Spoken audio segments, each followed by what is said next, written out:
Assalamualaikum warahmatullahi wabarakatuh. Perkenalkan, nama saya Lia Dewi Wahera dari Prodi Akuntansi. Kami dari kelompok 3, kelas TPB 27 akan melanjutkan diskusi lanjutan terhadap bisnis entrepreneur Traveloka. Owner Traveloka atau Ferry Unardi pernah mengalami permasalahan dalam memesan tiket pesawat di Amerika Serikat. Proses pemesanan tiket yang rumit dan tidak efisien membuat Ferry Unardi kesulitan. Lalu Ferry Unardi terinspirasi untuk menciptakan sebuah bisnis lewat tiket online.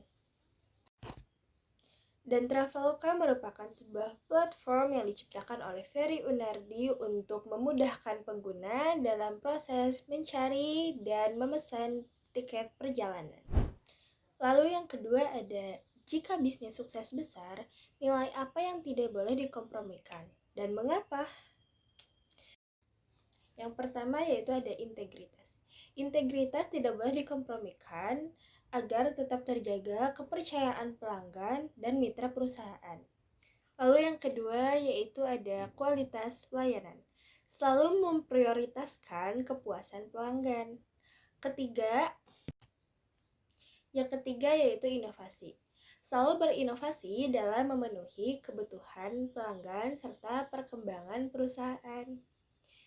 Yang terakhir yaitu kemitraan. Menjaga hubungan baik dengan mitra guna pemasuk kualitas pelayanan dan kepuasan pelanggan. Diskusi yang ketiga yaitu ada, tanpa menyebut uang, apa indikator kemajuan yang ingin dilihat dalam 6 bulan? Berdasarkan dari riset yang kami cari, indikator yang ingin dilihat dalam 6 bulan yaitu ada sukses, dikenal dengan luas, serta memiliki kemajuan ketika memasuki peringkat nasional. Diskusi selanjutnya adalah motivasi eksternal dan internal.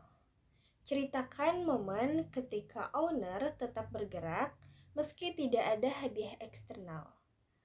Apa bahan bakar batinnya? Owner Traveloka pernah memiliki momen di mana tidak ada satupun maskapai yang mau bekerja sama dengan startup kecil yang belum terbukti kejelasannya.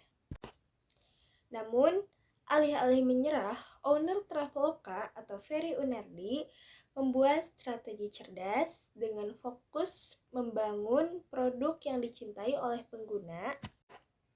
Ia percaya jika pengguna puas dan terus berkembang dan bertambah, maka maskapai akan datang dengan sendirinya untuk bekerja sama. Karena menurut ia, bahan bakar batinnya adalah ketika pengguna merasa terbantu dengan platformnya, serta dukungan tim untuk kemajuan dan tidak menyerah akan mewujudkan visi komitmen dengan pengguna. Perkenalkan, nama saya Kisah Siva Hermina dari program Studi Teknologi Pangan. Di sini saya akan melanjutkan penjelasan hasil diskusi dari kelompok 3 tentang Traveloka. Target finansial mana yang melemahkan motivasi? Kenapa? Yang pertama ada target pertumbuhan yang ambisius. Target yang terlalu tinggi dan tidak realistis dapat membuat karyawan merasa tertekan, tidak percaya diri, dan akhirnya kehilangan motivasi karena merasa usaha mereka sia-sia. Yang kedua, ada tekanan pelunasan hutang. Perusahaan seperti Traveloka yang memiliki utang besar, misalnya 300 juta US dollar, dapat merasa termotivasi untuk melunasinya. Namun juga dapat melemahkan motivasi jika tidak ada strategi yang jelas dan memadai, karena dapat mengancam kelangsungan bisnis. Yang ketiga, ada target keuntungan yang tidak sejalan dengan kinerja. Jika target keuntungan yang ditetapkan tidak sesuai dengan kinerja perusahaan, akan timbul frustasi dan kekecewaan. Hal ini dapat menurunkan semangat kerja, terutama jika ada anggapan bahwa target tersebut tidak dapat dicapai. Seberapa besar peran komunitas atau mentor terhadap semangat? Sangat besar. Peran komunitas dan mentor sangat signifikan dalam membentuk semangat dan perjalanan Ferry Unardi. Ferry Unardi bersama dua pendiri Traveloka lainnya, Albert dan Derianto Kusuma, terlibat dalam lingkungan yang penuh dengan inovasi. Mereka mengikuti beberapa komunitas startup di Amerika dan Tiongkok. Setelah berdirinya Traveloka, Ferry bergabung dengan Idea for Indonesia, dan ia mendapatkan mentor secara tidak langsung ketika ia mengikuti program MBA di Harvard. Contoh konkretnya, Ferry Unadi memulai debutnya di dunia etiketing pada usia yang sangat muda, yaitu 23 tahun, dan pernah dianugerahi penghargaan 30 Under 30 oleh majalah Forbes Asia pada tahun 2017 sebagai salah satu pemimpin muda yang berpengaruh. Assalamualaikum warahmatullahi wabarakatuh. Perkenalkan, nama saya Muhammad Alian Saripaldi dari program studi manajemen. Saya di sini akan melanjutkan presentasi dari mata kuliah umum Teknopreneur soal diskusi objek yang sesuai pada tugas sebelumnya, yaitu usaha Traveloka. Visi 3-5 tahun ke depan dalam satu kalimat, yaitu perubahan. Kami fokus pada tugas prioritas utama, yaitu yang pertama ekspansi pasar, yang kedua pengembangan teknologi, yang ketiga peningkatan pengalaman pelanggan. Selanjutnya ada, jika visi tidak terasa mengawang, bagian mana yang bisa diukur dan diuji? Bagian yang bisa diukur dan diujinya yaitu yang pertama kemudahan dan kecepatan dalam akses layanan, yang kedua kepuasan pelanggan, yang ketiga pengalaman pengguna atau user experience, dan yang terakhir inovasi teknologi dari fitur baru. Selanjutnya ada di apa konsekuensi jika visi tidak tercapai dan siapa yang paling dirugikan. Konsekuensinya yaitu merosotnya kepercayaan pelanggan akan membuat gap signifikan antara ekspektasi dan preferensi pengguna terhadap website Traveloka. Selanjutnya ada di kerusakan hubungan antara Traveloka dengan mitra hotel dan maskapai. Jika hal tersebut terjadi, dapat merusak kepercayaan mitra, mengurangi kolaborasi, bahkan berpindah ke platform lain. Selanjutnya ada di risiko finansial dan berkelanjutan bisnis. Jika visi tidak tercapai, menunjukkan bahwa model bisnis dan strategi bisa operasionalnya kurang optimal. Selanjutnya di apa konsekuensi jika visi tidak tercapai dan siapa yang paling dirugikan.